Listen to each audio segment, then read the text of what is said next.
I'm going to show you how to make a delicious one-pot lasagna, ready in just 15 minutes using a single pot on your stove. Less mess, less work, and even more flavor. Here's how to make it. Place a large pot onto your stove. Drizzle in olive oil. Turn on medium heat.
Place a large pot onto your stove. Drizzle in olive oil. Turn on medium heat. Add 2 chopped garlic cloves and 1 diced onion. Sauté until onion is translucent. Add 500 grams of ground beef. Cook until browned. Add 1 bottle of passata, half a cup of water, half a cup of beef stock, 2 tablespoons tomato paste, 1 teaspoon pepper, 1 teaspoon salt, 1 tablespoon dried Italian herb mix, and 1 teaspoon garlic powder. Thoroughly mix until combined. Add 2 cups of grated mozzarella. Stir until the cheese has completely melted. It should look just like this. That's perfect. Now add 4 dried lasagna sheets. To ensure they all fit, break them into pieces. Thoroughly mix. Ensure that all the lasagna sheets are completely submerged in the sauce. Add egg.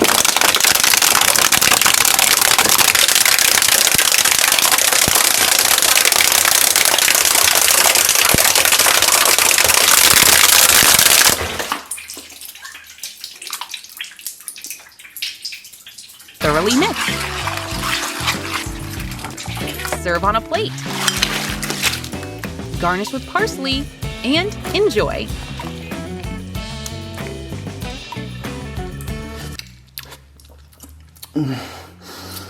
Mm.